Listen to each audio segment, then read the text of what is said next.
Umuntu ongahlangakali, umuntu kuphela osawaziyo ukuthi kunesinye isakhiwo esingakhiwanga ngezandla. Amen. Angathi noma ekhala ngoba phela sebehlale kakhulu baze bajwayelana umoya nomnyama. So ukuhlukana always kubuhlungu. Uyabona uma uvakashela isihlobo sakho kumnandi sahlale kamnandi ngisho kunihlobo ethandanayo. Mase uhamba sanivalelisana nomunye uyakhala nomunye uyakhala. Akusakwazi ukubhekana. Manike nahlanganisa amehlo nabhekana zithi phopho mawala. Because always ukuhlukana ku painful. Amen. Hallelujah. So now umuntu mayefa umoya uyela la wavela khona. Umzimba uya emhlabathini lo wathathathwa khona. Kodwa umphefumulo nomoya ngoba kunomehluko phakathi komphefumulo nomoya uya uNkulunkulu owawunikezana. Amen. Amen. So that's why among ungakholwa abantu abangakholwa abangalazi iqiniso abangayazi indlela kaNkulunkulu abembazana banendlela yabo abaduduzana ngayo nokuthi umuntu wayefa uzoya kwabakubo because he lacked iqiniso. Amen. Ngoba ulahlekelwe yini? Iqiniso. That's why babalwela kangaka bakuba bangasekho because ubelieve ngokuphelele ukuthi mayefa uyakuba.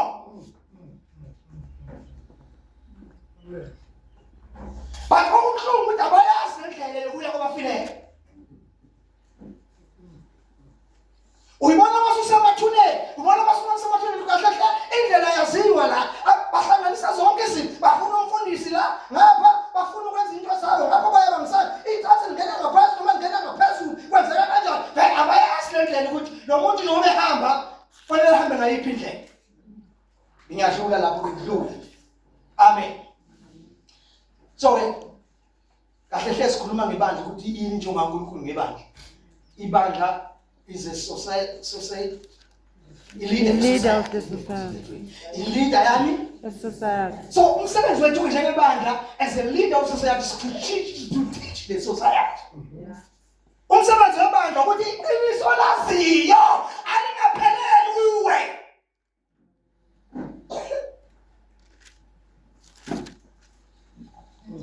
As a leader of the society, fanele abantu nabo bafinyelele ekwazini iqiniso basindiswe.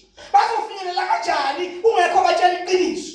Mangabe wena usonta kuphela, uphelele kusonteni. Amen. Yini yenza ukuthi usonte kuphela uphelele kusonteni? Ukuthi awazi ukuthi unomsebenzi. Ayijasishilo lento mayeleza abafundi bakhe wathi sohlangana eGalile, uthe sebafikile eGalile, wathi uphiwa amandla wonke amandla wayesethi hambani ngalamandla. Nenze sizo zonke nisenze ini abafundi. But umbuzo wamunye bizwa. As a man and a member uyaqilelela yini ukuthi uyadlulisa ulwazi onalo udlulisele kwabanye abantu na? Amen. Sometimes thina sicabanga ukuthi ubandla phelela la esontweni. Amen. Akupheleli la esontweni kahle la esontweni sizokwakhiwa ukuthi sazi ngaphandle siyokwenzani. Ukuthi ngaphandle sikwenze njani? Ukuze abantu bafinyelele phela kwazi iqiniso ngabe bafinyelele ngekho baholayo. Thina ke njenge leader ye society as a church kungumsebenzi wethu. Amen. Lana bazalwane. Ngoba kungumsebenzi wethu nje kumsebenzi wethu ukuthi njengoba naseba nje siphezulu kohlelo olukhulu. Uhlelo njani? Uhlelo olukhulu lokuthi ngeke siphelele la fanele siphume sengaphandle. Amen. Siphume sengaphandle injongo yokungaphandle yini la ukuthi abantu sithola abantu bafinyelele kwazini iqiniso basindiswe. Mase besindisiwe abantu iyanda isizwe sikaNkulunkulu esiyibandla ngoba ibandla yisizwe sikaNkulunkulu. Amen. Ingabe iBhayibheli no wonder iBhayibheli lithi ningalingisi lelizwe. Thina sibandlela sikwazi ukulingisa ukuthi ezweni kanjani. Ezweni kwenza kodwa izwe yilo lifanele lifunde kithi amembazalwane. Lifunde kithi ukuthi kwenziwa hayi thina sibonakala sesilandela izwe because how come ukuthi uyileader bese ulidwa umuntu ongazi.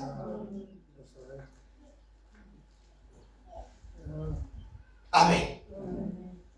So umsebenzi wethu lo okufanele ukuthi siwenze. Njengoba sifundiswa ukuthi siphume. Sifundiswa ukusenza njani? Siphume. And asiphume sabazi siphuma siphethiswe sambetha amandla. Amen bazalwane. Siphethiswe sembetha amandla, siphethe umkhuleko, amandla omkhuleko. Siphethe igama likaJesu. Amen. Amen. Lokubhekana nayo yonke into esayithola la ngaphandle. Amen bazalwane. Asisithembi nje, kodwa sithemba yena osigcobile wasigcobela lo msebenzi. Amen. Hallelujah. Kumsebenzi wethu ke lo inkosi umusa mayikusise. Amen. Ngiqalela ngamabomu. La ngiyakhona ngiyalapha yakuLuka. Hamba nawe. SiyakuLuka. Chapter 9.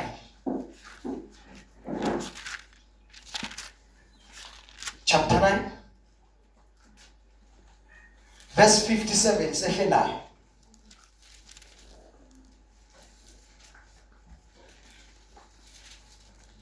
Ngiqale ngamabomu la ukuthi si-understand qala. Amen. Sizi-understand. Ukuze sizokwazi ukuthi mase si-understanda sizibuke ukuthi singamsebenzela kanjani uNkulunkulu. Abanjani abantu abangakwazi ukusebenzela uNkulunkulu. Amen. Nokuthi yini le enza ukuthi abantu bahlule. Phela yakhumbula ukuthi lesithathu ngifundise ukuthi la uma umukela uJesu njengenkosi nomsindisi nezobazalwane. Wamukela bani? Ungena kwi-covenant. Yakhumbula? Sakhumbula? Usukungena kuphi? Isivumelwano, usukungena isivumelwaneni. Base sithi isivumelwano asisebenzi. Makhona uzosifula. Asisebenzi makhona njani? Isivumelwano sidepende ekuthembekeni kwabantu abenza isivumelwano. Uma umunye siphulile asisasebenzi. Akunandaba nalo omunye ngathi usigcina kangakanani, kodwa asisebenzi. Amen. Ayisuki kimi le ndaba, isuka la uJesu athi khona phuzani lesitsha ngoba sesivumelwano esisha egazini lakho. Phuzani lesitsha. Yabo? Wayesitela ukuthi manje ningene kusivumelwano nabani? Nami.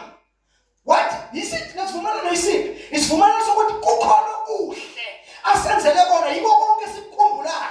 Amen bazalwane. Konke okuhle uthi ufike ngenxa yethu, ngenxa yezono zethu, saba izidalwa ezintsha. Amen bazalwane. Konke okudala kwadlula kwasekuvela okusha. Inkosi yomusa nibusise. Amen. Hallelujah. Nokuthi nawo kuthi manje sesizindlalifa zikaNkulunkulu kanye noKristu Jesu. Kusho ukuthini nokuthi sizindlalifa? Kusho ukuthi there is now no more want. Akusekho ukweswela. Akusekho ukwenzenjani? Akusekho ukweswela ngoba wena indlalifa. Ufanele wazi amalungelo akho njengandlalifa. Uma ungawazi amalungelo akho njengandlalifa, uzoswela kafanele, uzolamba kafanele. Awazi amalungelo ukuthi bawindlalifa yigunya lakho lokuthi uthi baba nginike isabelo sawo. Amen. Baba nginike isabelo sawo. Kodwa leyo lahleko yayimadukile mayithi baba nginike yayazi ama-rights akhe. Baba nginike isabelo sawo. Okubuhlungu nje ukuthi yabe leyo lichitha yalidla neyifebe yalidla kabuhlungu ifa. Kodwa yayiwazi ama-rights akhe. Lena encane indodana ayizami icele lutho ngoba yayingawazi amalungelo akhe. Yanoba ihleli yahamba le uthi uma isibuya sakusile engqondweni. Yathi ngiyakusuka ngiye kubaba. Ngithi baba ngonile kulizulu naphambi kwakho. Angisafanele ukubizwa ngendodana yakho. Ngenze ngoba omunye wabaqashwa bakho. Amen bazalwane. Ngenze ngoba omunye wabaqashwa. Lithi uyise wayibonisa ekudeni wagijima, wayihlangabeza, wayiyanga, wayihaga, wayesehlathi inkomo enkulu, wathokozela ukuya kwendodana. Amen. Amen. Hallelujah. Wathokozela ukuya kwani? So baleki kungokwakho njengomzalwane. Know your rights. Know your rights. Njengomntwana wasekhaya got the rights of fully fridge.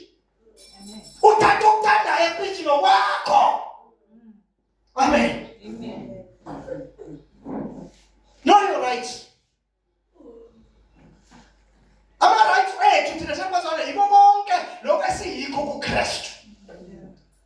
Lokho yikho kuKristu. We are not here just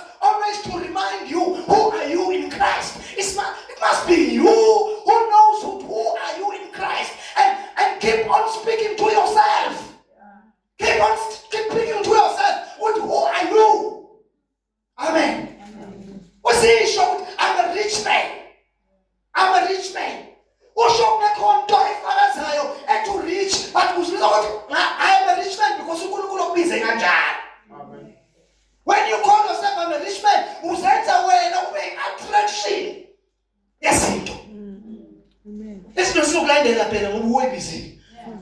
Ukuthi zinge zakho. Amen. So ngilapho uzwini lokuthi singena kuNkulunkulu la